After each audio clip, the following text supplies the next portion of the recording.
Today I'd like to talk about what it takes to truly change. Most people don't want to talk about it because most people don't truly want to change. What most of us want, myself included, I'm not enlightened or anything. What we all want is we want to take our same feelings, our same emotions, our same desires, our same ideas into what we consider to be this new realm where we have more of the things that we want, where we become more of the person that we want to become. But in reality, the only way to truly change yourself or anyone else is to go through a death process. Now, death, it's the big issue with humans. We're all aware of our own death, and we have 10,000 different ways that we deal with it, with many different religions and many different ideas and philosophies and politics and communities.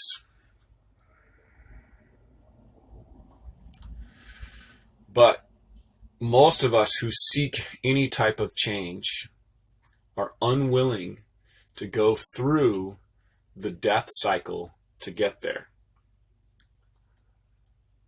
The painful truth is that if you want to truly change for good in a way that's going to potentially yield what you want, the change in being or the change in circumstance that you want. If you want to become a billionaire, or if you want to become a political leader, or if you want an amazing relationship, or if you want an outstanding sex life, or if you want optimum health, whatever it is, you have to die.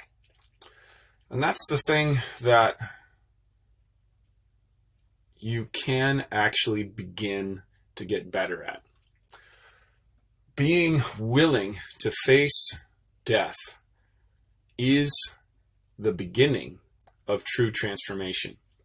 Now, when I say death, I don't mean physical dying, because you can have a religious belief in which you see that death is not the end, and believe that when you die, you're going to change and go to another plane, or go to heaven, or being reincarnated, or whatever your particular flavor is.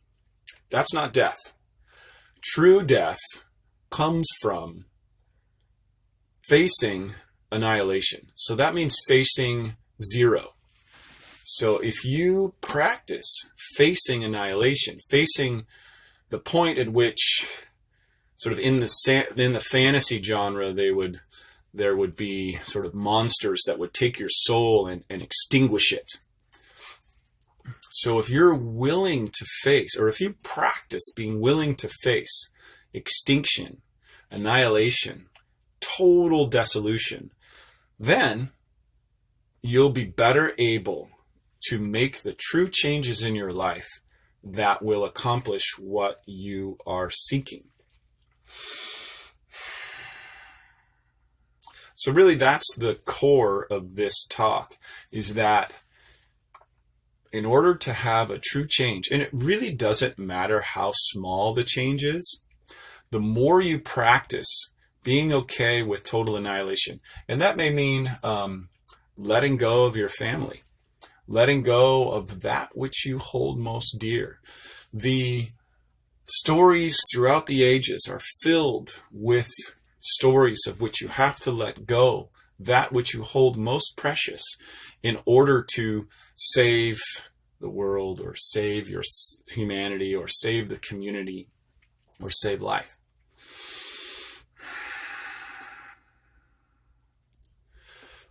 So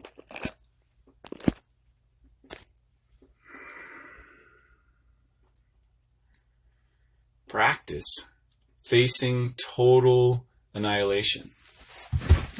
You were facing an annihilation of your identity. So when I was about 15 years ago, no, that was 10 years ago. About 10 years ago, wait a minute, no, that was 15 years ago. I apologize. 15 years ago, I was faced with the opportunity to go live with a wild tribe in the mountainous Amazon region of Peru, which was something that in my youth, I always, not always, but for many years I had strived to, because I had identified with that wild life that was completely immersed in nature, in which nature was our whole world. I was faced with that opportunity, and I was getting ready to I was making the decision of whether I was going to do that or not.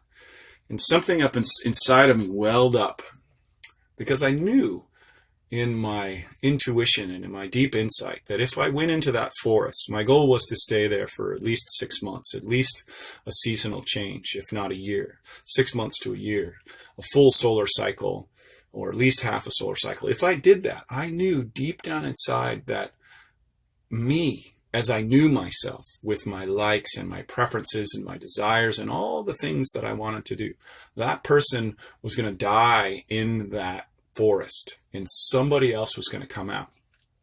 So that moment in time, I chose not to go in there. Now, I'm not saying that that was the wrong choice. I'm just saying that I wasn't willing to die, and I had more that I wanted to do in this identity, that had the preferences, that still wanted to have kids, that still wanted to have a career, still wanted to surf the world, still wanted to have some of the youthful desires that still lived inside of me. So what I'm saying is that when you're confronted with a true transformation, you will be faced with a very difficult choice to let go of something that you've previously wanted. And that's the big question. The big question is, what can you let go of? What are you willing to let go of in order to find this new place where you say you want to live? And another painful truth that we all need to acknowledge is that usually, probably most of the time, we don't really want what we say we want. We're addicted to the conversation about going and getting what we want, because that makes us feel consistent in who we know ourselves to be, even if that's a painful place. The pain is a surface level pain that covers up a deep sense of security in knowing who we are. It's much more painful to let go of who you know yourself to be than to experience the surface level emotional pain of staying where you are. Most people never get past that point. So if you truly want to create a new life that is fundamentally new, not just window dressing upon the existing life, but actually is a deep fundamental transformation which will get you, the presidency, or which will get you the wealth at the high level that you desire, or will get you the freedom to accomplish your deepest desires of transcendence, or your deepest desires of adventure, or your deepest desires of love and connection, or sexual fulfillment. Any of those things, if they're lacking in your current life, you will have to undergo some sort of death process, which fundamentally involves letting go of something that you're holding on to. Now, that doesn't have to happen overnight. You just have to start meditating on that death, on that release. You have to completely let go. Now, this is an important conversation to have right now, because in our, we are earthlings. We are bound to the earth. Whether, I don't care what all the religious contexts say. You are an earthling. I am an earthling. We are creatures that came out of this beautiful blue marble. Inside of that blue marble, we are bound to the blue marble cycles, and we are bound to the cycles of the solar system in relationship to this marble. So one of the biggest cycles that we face is the spiral of the sun around the earth and the seasonal flow. And an interesting, cool way that I like to think about it is it's not a circle.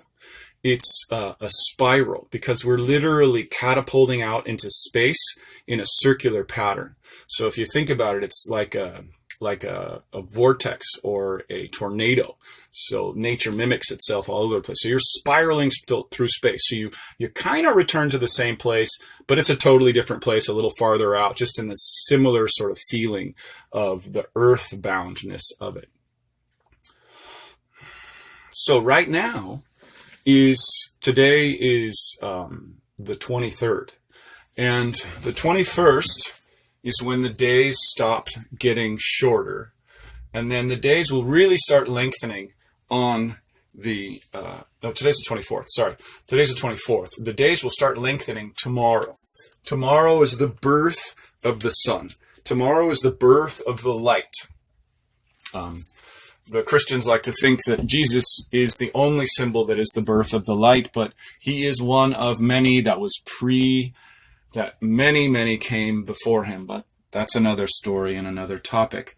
Doesn't matter what your metaphor is, what your chosen belief structure is, as long as you are willing to face total annihilation. If you want to believe in heaven, that's fine. Believe in heaven, but also practice letting it all go. Practice letting go of everything and facing total annihilation. And then if you get to heaven, you're so much more ready for it. So this is the time to confront the demons that you're holding on to dig deeper. Don't get hammered.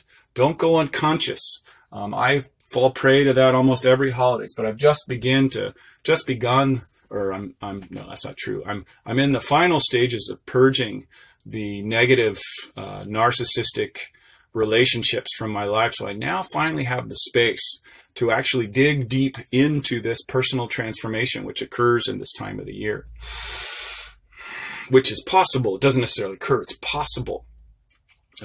What'll happen for many people is it'll mutate into a dark form. So what happens is people who are unwilling to make that, to dig deep and to see what they need to let go of at this time of year, they will carry that into the new light place, and then they will go completely dark and literally dive into a dark space in order to hold on to all of those things that they're unwilling to let go of. So now is the time to really see. It's a very powerful time to see and let go of all of those things that are in your space right now that are blocking you. And it looks like confronting death. It looks like confronting annihilation, not death, because death is so many weird things to people. But annihilation, you must practice facing annihilation. And one of the ways to practice facing annihilation is to simply list out things you're attached to that you're willing to begin the process of letting go. Just start. When you put something on paper, something alchemical happens in your brain. It takes it out of your brain and into a work of art or a structure or a system or a business practice. Those are all the same things you're creating in the world. Once you start creating in the world with those things that you're transcending and moving from and to, then that has, statistically, with studies that they've done, very simple studies that they've done, you're 90+% more likely to accomplish your goals if you simply write down what you have been unwilling to let go of up to this point. So that's what there's to do now. Once you've done all that, then tomorrow, or whatever day it is for you, I would give it a 24-hour period. So you let go, write down everything you're going to let go. And then the next day, open up and start to create something new. You can even wait longer. Just don't forget to do it. Because if you let go and then you don't have anything that you're running towards, you'll kind of go in this amorphous place, which you can get lost, which is kind of dangerous. It's like the bardo, the place between worlds. You don't want to stay in the bardo. You need to get out of the bardo. The bardo has its own seduction. It kind of wants to put you to sleep. So you want to not be in that sleep state. You want to wake up. So you may need people to help you. That brings me to I'd like to close on this. Don't try to do these things alone.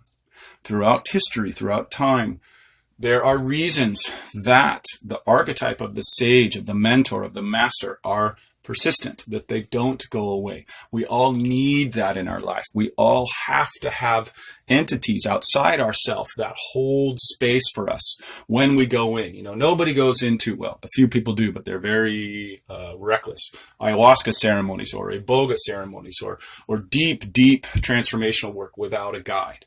So when you're doing this is deep transformational work. You need a guide. It doesn't have to be a professional. It just has to be someone that has made some transcendent progress in the realms that you're seeking, or has a way of being that has transcended towards from something to something that you admire, that you know can hold space. They're few and far in between, but I truly believe, and this is a superstition of mine, I'll fully acknowledge that you know, when the student is ready, the teacher will come. I complained for years after I got rid of after I transcended my old teachers, that I couldn't find a new one. And it took me a number of crises to find a new one. And he came in a form that I was completely not expecting. But I was ready. I was ready to start letting that part of myself die that I was holding on to, and to embrace something new. So good luck. As always, please send me your questions. I will do everything in my power to help you in your transition, in your transformation, in you creating what you want to create in the world. I do have to say, with one caveat, I will only work with people who truly want to make the world a better place, and who know that we have to look out for all people and all of life on earth. We have to win. Those of us who care about the earth, those of us who care about other people, those of us who truly are willing and able to transcend at least some of our personal satisfaction in order to help the rest of the world get where they're going. So I hope you're on that journey. And please, if this is valuable for you, subscribe, press the notification bell. Visit the website, wildalive.net, sign up for the email list, and best of luck. I wish you all of the light and power and beautiful transition that is inherently possible in this time of year.